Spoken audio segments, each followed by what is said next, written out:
Bismillahirrahmanirrahim. Assalamualaikum warahmatullahi wabarakatuh.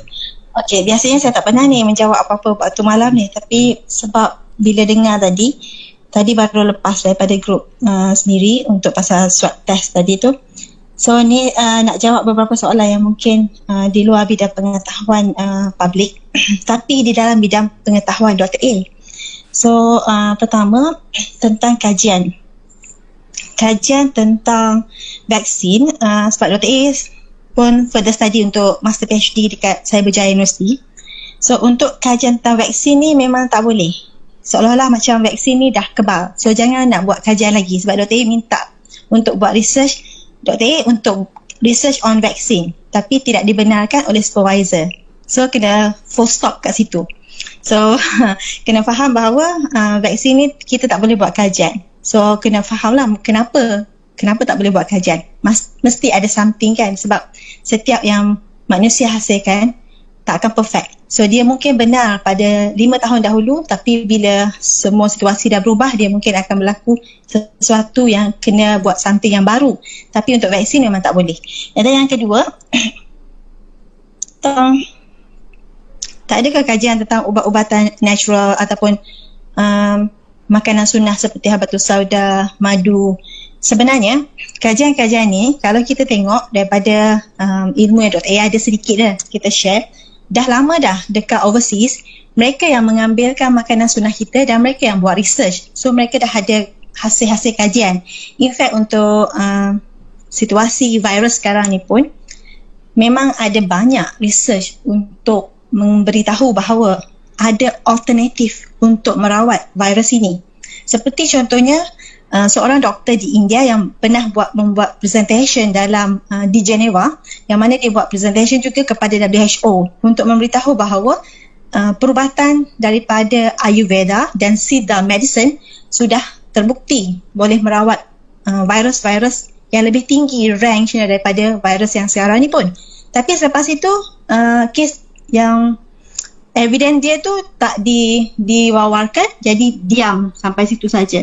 Dan yang kedua tentang perubatan homeopathy medicine juga ada diwawarkan oleh, terutama sekali yang paling rapat dengan Dr. A adalah Dr. Isaac Golden. Dia sekarang ni dekat Australia, yang mana dia dalam program homeoprophylaxis. So di situ adalah natural vaccination. Dah ada dah. Memang dah lama wujud. Masa Dr. A jumpa dia pun tahun 2007. Masa tu presentation dia sebagai speaker, and then Dr. A dapat dia punya protokol. So kita dah nampak memang ada, dan Dr. A juga pernah present dalam hall dekat PWTC untuk bertanya soalan kepada doktor-doktor pakar dekat sana, terutama pediatrician. So tanya, kita dah ada option, so why not we change to another better option. Tapi tak boleh. Okay, kena faham lah kat situ kenapa tak boleh.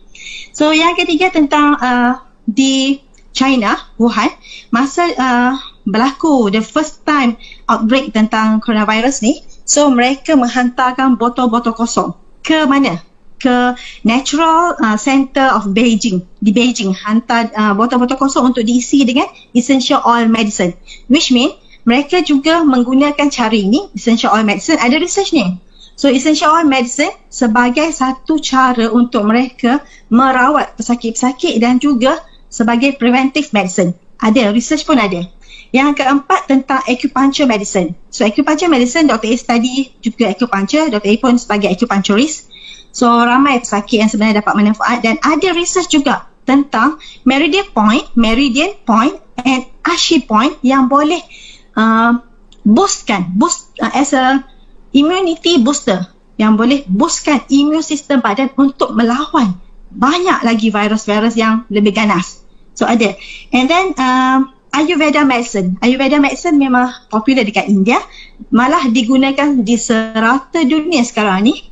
Dan yang terakhir adalah nutrition medicine. Nutrition medicine adalah menggunakan bahan-bahan nutrisi dalam bentuk ekstrak yang mana diberi oleh pakar yang mereka tak menerima ubatan natural as evidence-based natural medicine. Itu bezanya. Dan semua ini ada research di bawah evidence-based natural medicine. Banyak research tu. Jadi mereka tak terima. So that's why kita kena faham kenapa KKM menghasilkan satu division di bawah KKM yang mereka nak pantau, mereka nak kawal, mereka nak jaga supaya orang-orang ini, terutama doktor natural medicine, tidak boleh buka mulut. Okey, jadi mereka letakkan di bawah traditional and complementary medicine, which mean you are level second level. You are mana tak boleh dengar lah cakap you, yang kena dengar adalah medical doctor. Sedangkan medical doctor itu dilatih di bawah University of Rockefeller. Siapa Rockefeller? You all search nanti Rockefeller tu siapa. Dan tentang ATM tadi, tentang ATM, Dr. A nak menjawab. Dr. A pernah buat presentation tentang 5G kepada General Brigade di PPIM. So masa tu mereka nak tahu apa kesannya kepada manusia as a human bila ada interaction dengan 5G. So presentation dah buat, malah pada masa tu Datuk Roslan dia hadir untuk presentation ni dan dia kata memang dia terkesan yang mana 23 sebab kenapa manusia akan berubah pandangan apabila mendengar presentation Dr. A tentang kenapa 5G ni tidak patut kita gembira sangat nak guna. Dan dia kata secara personally dia memang touch, dia memang rasa memang nak ubah. Tapi sebagai seorang yang bekerja di bawah arahan bos lagi, so dia kata dia tak boleh nak change. Nothing can be changed dah. Tak boleh nak tukar, dia kata. Walaupun dia mungkin akan invite Dr. A untuk bagi presentation kepada family member dia. Mungkin nanti ATM akan pergi pada 7G. So masa tu tak perlu lagi antena. Manusia tu sendiri akan jadi antena. So very bad akan datang nanti. So yang seterusnya tentang PDRM pula. PDRM, kawan Dr. A adalah ketua polis di Kelantan, Datuk Syafiq Imamat, sebab dia pernah mendapat manfaat daripada treatment Dr. A. So dia juga bercakap yang sama. Dia faham dan dia study untuk natural medicine as a elective masa dia buat program dia buat undang-undang law course. So dia juga ambil elective dan dia juga pernah bagi tahu Dr. A dia faham pasal ni, tapi dia di bawah organisasi yang tak boleh ubah. So sekarang Dr. A nak minta admin fikir betul-betul kalau kita nak present benda ni kepada pihak-pihak yang ada conflict of interest, so which mean kita sebenarnya kena faham bahawa kenapa KKM buat macam ni, sebab KKM dia kena follow WHO. Dan siapa yang follow WHO? Yang WHO pula kena follow siapa? So semua ni adalah satu plan di bawah Rockefeller yang mana telah dibina universiti untuk membina saintis serta para doktor obey to them. Akan ikut arahan mereka. So which mean kita boleh bincang sampai larut malam tapi solusi sangat-sangat tough. Hanya orang yang benar-benar nak berjuang, berdakwah, berjihad mungkin boleh capai. So mungkin akan mencari orang-orang di golongan orang gurabah, iaitu orang-orang yang terasing untuk bina sesuatu yang benar. Sebab bila kita cakap, mereka kata this is a konspirasi. So bila kita dah educated well, mereka kata oh this is lain punya cara. So memang betul, cara mereka lain sebab mereka based on drugs as a medicine, tapi cara kita adalah based on natural as a medicine. So kita manusia bukan dibuat daripada robot, bukan dibuat daripada plastik. Manusia dibuat daripada bahan semula jadi. So kalau nak dapat cure, mesti follow Al-Quran kata, yang Nabi kata, memang kena ikut daripada natural, baru kita dapat cure. That's why kenapa cure adalah satu perkataan yang tidak boleh digunakan di perubatan konvensional. Malah kalau guna perkataan cure, kita sudah salah. Sedangkan Nabi kata kita tak boleh ikutkan. Nabi kata setiap penyakit Allah turunkan dengan penawalnya. Tapi bila kita kata boleh cure, diabetes boleh cure tak? Hypertension boleh cure tak? Cancer boleh cure ke? So semua tu sebenarnya kita tak boleh cakap dalam bidang ni. So that's why benda ni sangat-sangat tough untuk anda faham, terutama bagi orang yang baru. Sebab Dr. A pun dah dakwah ni lebih kurang 20 tahun pun memang bukan ramai orang yang boleh follow. In fact mereka masih lagi gunakan painkiller, walaupun kita sudah ada painkiller, yang mana painkiller akan match dengan body kita sebab kita natural. Tapi painkiller dia akan kill the pain from our brain, our mind. So kita tak rasa pain tu, padahal pain tu, penyakit tu akan bertambah. That's why mereka sediakan operation and then surgery. So kena faham tentang tu. So admin mungkin boleh fikirkan cara, sebab Dr. A memang respect dengan admin, boleh buat program sampai lewat malam. Dr. A memang tak boleh.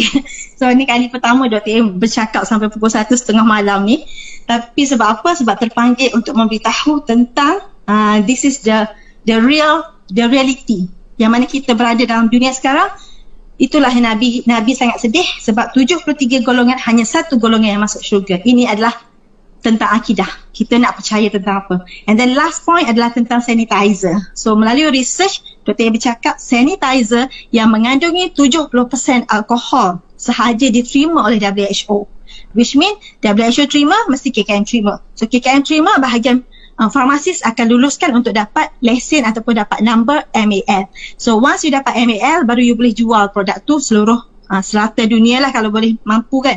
Tapi tahu tak bahawanya bila dia reach 70%, more than 70% alkohol, maka dia akan memberi risiko kepada badan. React, sebab badan kita ni natural kan, dia akan react. So dia akan react macam mana? Dia akan mula mematikan hormon dalam badan dan menjadikan kita sebagai orang yang kurang quality hormon. Cara mudah cakap adalah mudah untuk jadi mandul.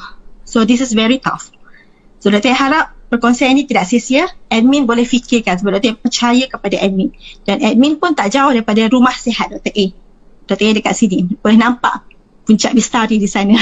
So insyaAllah mudah-mudahan perkongsian malam ini Dr. A tak mahu ada argument, tak mahu ada perkelahian atau persengketaan antara mana-mana medical system lain. Yang penting adalah ini ilmu yang Dr. A share sebagai anda yang mungkin belum tahu. So inilah dia kefahaman yang anda patut tahu. So insyaAllah mudah-mudahan Allah bagi kekuatan kepada orang-orang yang nak akan kebenaran. Allah akan tunjukkan. So terima